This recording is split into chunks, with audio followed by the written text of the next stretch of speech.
ئاینی پیرۆزی ئیسلام میرات لەسەر بنەمای پێگە دابەشەکان نەک لەسەر بنەمای ڕەگەز. بۆ نمونە کاتێککە میرات دابەشەکرێت لە ئاینی پیرۆزی ئیسلامە وا دانراوە نەک وەکو ڕەگەزی مینە بڵێن ئەمەنە حسەکەیەتی ئەمەنە پشکەکەیەتی، وەکو پێگەی ئەو ڕەگەزی مینەیە. ئەو پێگەکەی دایکە کچە هاوسەرە خوشکە چییە بە حسابی پێگەکەی پشکی میراتی بەرەکەوێت. و زۆر حاڵەت هەیە بۆ میراتی. ئەو حاڵەتانی کە باس کرا بۆ نمونە لە 4 حاڵەتە پیاوان زیاتر ئەبن لە ئافرەتان. ئەمەش لە چه حاڵەتێکایە؟ لەو حاڵەتەیە کە خوای گەورە فەرمێ یوصیکم الله في أولادكم للذكر مثل حظ الأنثيين. خوای گەورە فەرمێ بەشە میراتی بۆ بەنسبەت مناڵەکانەوە کاتێک کە پیاوێک ئەمرێ کۆمەڵە مناڵی لێبەجێ ئەمێنێ ئەم مناڵانە کوڕیان تایە و کچیان تایە. کوڕەکان دوو هێندەی کچەکان میراتیان بەرەکەوێ و لەگەڵ چەند حاڵەتێکی تریشا بڵێن پیاوێک ئەمرێ خۆی مناڵی نییە بەڵام خوشک و برای لە دوا بەجێ ماوە لەو کاتەیە براکان دوو ئەوەندەی خوشکەکانە بن. ئەمە وەکو نمونە. تەنها 4 حاڵەتمان هەیە کە پیاوان زیاتر ئەبن لە ئافرەتان. ئەمە دوو نمونەیمان باس کرد. لە 10 حاڵەتی ترە پیاوان و ئافرەتان وەکو یەک میراتی ئەبن. پیاوان و ئافرەتان حسەیان وەکو یەک وایە. بۆ نمونە کاتێک کە پیاوێک ئەمرێ دایک و باوکی لێبەجێ ئەمێنێ لەگەڵ کۆمەڵە کچ و کوڕی لێبەجێ ئەمێنێ ئەم دایک و باوکە کە دایکەکە ڕەگەزی مینەیە و باوکەکە ڕەگەزی نێرینەیە هەردووکیان یەک لەسەر 6 بن.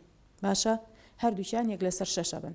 کاتێمە 10 حاڵەتمان هەیە ژن و پیاو وەکو یەک ئەبا.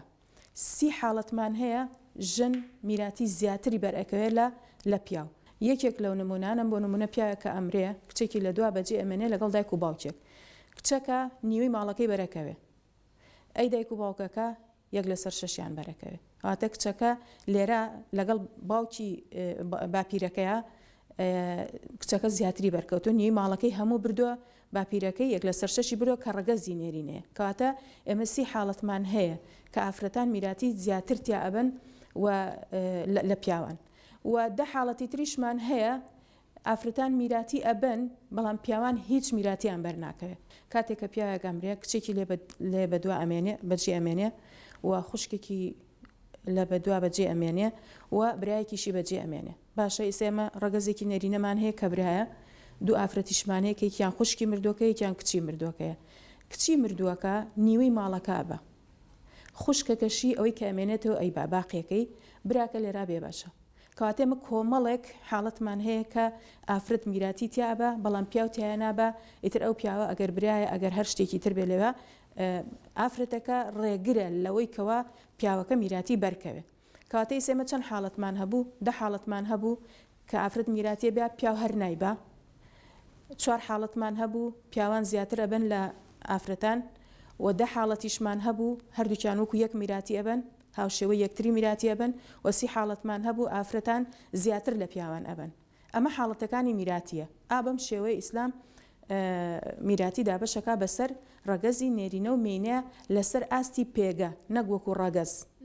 ئەی باشە بۆ ئێستا ئەمە لە سەدەی 21 ئافرەت ئەوەندە هوشیار نەبێ بەرامبەر بە مافەکانی خۆی ئەوەندە نەگەڕێ ئەوەندە پرسیار نەکە نەزانێ پشکی خۆی لە میراتیات چییە. ئیتر ئەو ئافرەتە ژنە دایکە خوشکە کچە کوڕەزایە ئەمانە یعنی ئێمە ئافرەتان خۆیان ئەو هەوڵیان نەداوە کە ڕۆشن بیر بن کە مافەکانی خۆیان بزان ئاینی پیرۆزی ئیسلام چی بۆ دیاری کردوون. ئەمەی کە هەر ئەڵێن بەشێک بە دوو بەش و ئەمە زەق کراوەتەوە. ئەمە زەق کراوەتە. ئەم حاڵەتی پێشتر کە من بۆم باس کردی دیاری ئەکا کە ئیسلام لەسەر بنەمای عەدالەت میراتی دابەشەکە لە بینی پیا و لە بینی ئافرەتە. مەسەلەی دوو بەش بە بەشەکە ئەوەیە وەکوتمان یوصیکم الله في أولادكم للذكر مثل حظ الأنثيين. خوای گەورە وەسێتان بۆ ئەکە ئامۆژگاریتانەکە بە حسە و پشکی مناڵەکانتان نێرینەیەک دوو ئەوەندەی مینەیەک ئەبا. باشە ئەم نێرینە دوو ئەوەندەی مینەکە ئەبا ئەمەی کە وای کردووە باوک بڕوا مەعاشەکە بە زۆر لە کچەکە بسەنێ مرد بڕوا مەعاشەکە لە کچەکە بسەنێ ئەسڵا مێردی وای خۆی چێ مەعاشەکە وەرەگرێ ئافرەتەکە هەر لە ماڵە ناچێ وەریگرێ ئەگەر هاتەوە بە خێری خۆی شتێکی یایە یان نەیە. ئەمە نەعەدالەتیە کە لەو کەسەوە بەرامبەر بەم ئافرەتە ئەکرێ عەلاقەی بە بەش و دووبەشەوە نییە. مەسەلەی ئەم حسەی میراتیە کە دابەش کراوە خوای گەورە بە حکمت و بەداتپەروەری خۆی دیاری کردووە بۆ کەس نییە گۆڕانکاری تیا بکە. ئەمە ئاەتە کەس ناتوانێت بڵێ بە ئەم دوو بەشە هەڵوەشینەوە بیکەن بە بەشێک ئەوەی کە بە شەرع بڕوا بەڕێوە.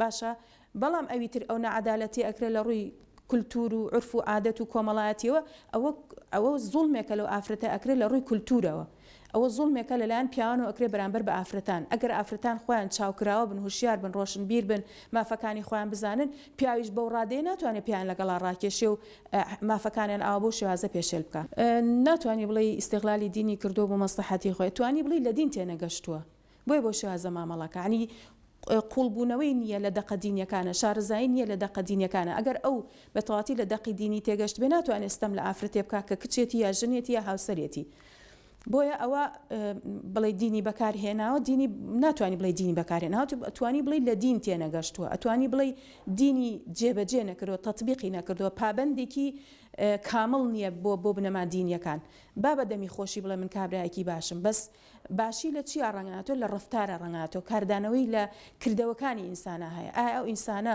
ئەوەی کە دین ئێڵێ ئەو جێبەجەیەکە ئەگەر جێبەجێکی ڕاستەمە کەسێکی دیندار و پابەندی دینە بەس ئەگەر جێبەجێ نەکریتەوە خۆی دیارەکەمە ئەم کەسە پابەند نییە بە دینەوە زۆر لە دین تێنەگەشتووە و بەنسبەت ئەو پرسیاری تری شۆکەوتێ ئایا مەسەلەی میراتی بۆ پارەی یان بۆ مڵک و بۆ چییە مەسەلی پاری میراتی بەگشتی ئەکرێ بە دوو بەشەوە شتی منقول و شتی جێگیرەکان باشە ئەو شتانی کە ئەگوازرێنەوە و ئەو شتانی کە ناگوازرێنەوە ئەوانەی کە ئەگوازرێنەوە وەکو مەسەلەن سیارە و تیارە و باخیرە و مەسەلەن ئاڵتون و پارە و چەکی بانقی و ئەم شتانی کە ئەگوازرێنەوە مەڕووماڵات و ئەمانە هەموو شتی پێوترێت گواستراوەکان گواستراوەکان ئەوەیە کە قابلی گواستنەوەی هەبێ بەبێ ئەوەی ئەو شتە خەسار ببێ یا لە ناو بچێ نەگواستراوەکانیش ماڵە باخە مەزرعەیە عیمارەیە بۆ نمونە بە ئەم شتانەیە کە شانی گواستنەوە نییە ئافرەت لە هەموو ئەمانە پشکی بەرەکەوێ ئەوە نییە بڵێ تەنها لە پارایە و ئیتر ماڵ و خان و باخ و دوکان و بازار و ئەمانەی هەبوو بەری ناکەوێت نەخێر جاری وا هەیە پیاوێک مەسەلەن دوکان و بازارێکی زۆری هەیە لەوانەیە و ئافرەتێک خانووی بەرکەوێ نەک بڵێن وڵا هەر وەرن ئێمە پارە بەشەکەین پارە نییە هەرچی ئەو پیاوە بەجێ هێشتووە لە گواستراوە و لە شتی چەسپاو کە ناگوازرێتەوە ئافرەت بەشی تایە هەیە وەکو پیاوەکە بەڵام جاری واش هەیە ئافرەت میراتی ئەبا وەکو باسمان کرد پیاو هەر نایبە ئەو کاتە ئیتر ئەم شتا کە ئەگوازرێتەوە و ناگوازرێتەوە هەرچی هەیەی و نیەتی ئافرەتەکە ئیبا پیاو لێوا بەشی بەرناکەوێت بۆیە کەواتە مەسەلەی بەشێک بە دوو بەشە من پێم وایە زۆربەی خەڵکی کۆمەڵگای خۆمان ئەم دەقیان هێناوە یعنی سەرەتای ئاەتەکان قرتانەوە کاڵە یوسیکم الله فی ئەولادیکم ئەمەیان قرتانووە هێناوێنە چیان زەق کردوێتەوە للذەکەری مثل حەظ الأنثەین نێرینە بۆی هەیە دوو ئەوەندێ ئافرەت بەرێ اینجا ئەمەشیان تەعمیم کردووە بەسەر هەموو پشکەکانە بەسەر هەموو حاڵەتەکانە کە هەموو حاڵەتەکان وانە تەنها 4 حاڵەتە پیاو بۆی هەیە دوو ئەوەندەی ئافرەت بەرێ وەکوتمان لە 30 بەشە ئافرەت لە 30 حاڵەتە ئافرەت زیاترە با لە پیاو لە 10 حاڵەتە ئافرەت میراتی بەرەکەی پیاو هەر بەری ناکە ئەی بۆ کەس باسی ئەوە ناکە لە 10 حاڵەتی ترا وەکو یەک ئەبن ئەی بۆ کەس باسی ئەوە ناکە تەنها ئەم ئاەتیان ئاوا هێناوەکو چۆنڵی کەتیان کردو هێنان ئەمەیان زەق کردوێتەوە ئێنەوە بە نێوچوانی ئاینی پیرۆزی ئیسلاما بۆچی ئاینی ئیسلام زوڵمی لە ڕەگەزی مێ نەکردێت بە پشکێکی بەری پیاو ئەکەوێت کە پیاو بەناحەقەیەوێ ئەرکی مافەکانی ئافرەت بخوا ئەوی تریشی وەکو لە سەرەتاوە باسم کرد خەتای بە خودی ئافرەتەکەەوە هەیە باشە ئەمە وتمان براکە ستەمکار بوو باوکەکە ستەمکار بوو ئەم ئافرەتە با داوای لەسەر قەیت کاتێکە مافەکەی خۆی نایەتێ بۆ دەسەوسان ئەوەسێ بۆ ڕووگیر ئەبێ کاتێکە براکەی وڵا من قەرزارم و من پێویستمە و با دوایە لە مستەقبەلا ئەدەم و مستەقبەلیش کابرا ئەمرێ خۆ مناڵەکانی نان بەشە میراتێکی ئەم خوشکەبن لەبەرەوە پیاو دەوریتیا هەیە ئافرەت دەوریتیا هەیە کۆمەلگا دەوریتیا هەیە تێگەی بەڵام من ئەڵم بە دەرەجەی یەک ئافرەت خۆیەتی ئەگەر ئافرەت خۆی ویستی لێبێ ئەتوانێ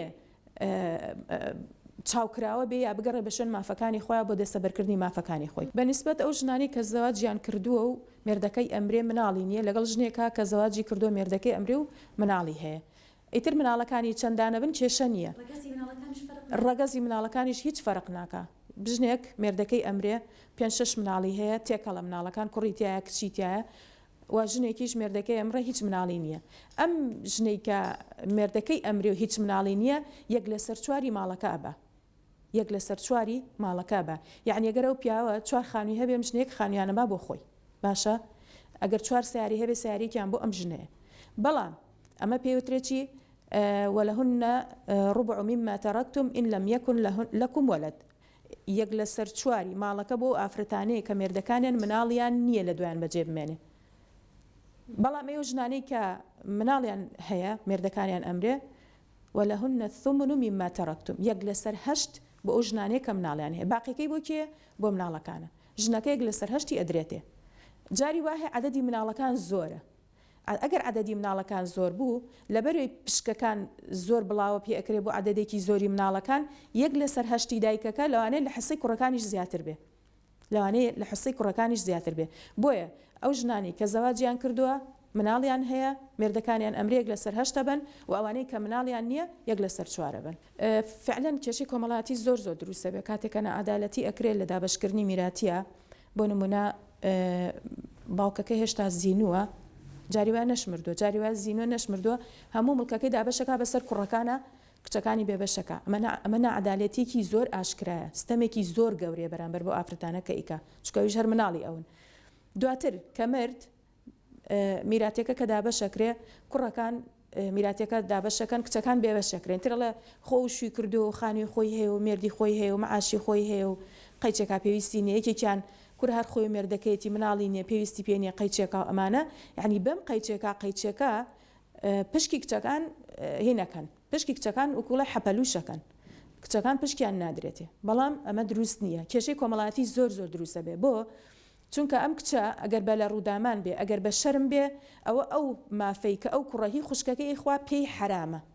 ئەم کچە ئەگەر لە شەرمە بڵێ من نامەوێ، ئەگەر لە ڕوودا بمێنێ، ئەگەر زۆری لێ بکرێ، ئەگەر هەڕەشەی لێ بکرێ، ئەو حەقی ئەم ئافرەتەکە ئەو برایانە ئەی خۆن، یعنی چۆنەڵەی حرامە پێیان بە تەواوەتی.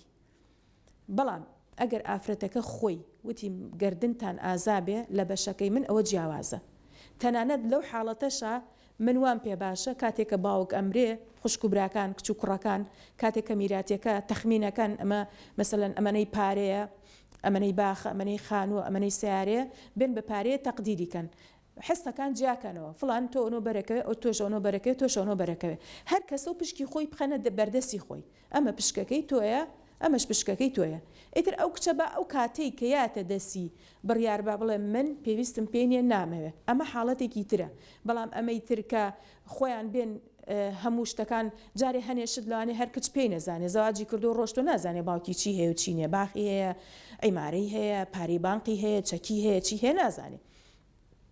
کوڕەکانیان ئەم بەشانە ئەخۆن و هەنێکی هەر ئەسڵەن ئاشکرا ناکەن، ئەمە زوڵمێکی گەورەی لەو خوشکەی ئەەکەن یا لەو کچەی ئەەکەن یا لە دایکیانی ئەەکەن، پێیان حرامە.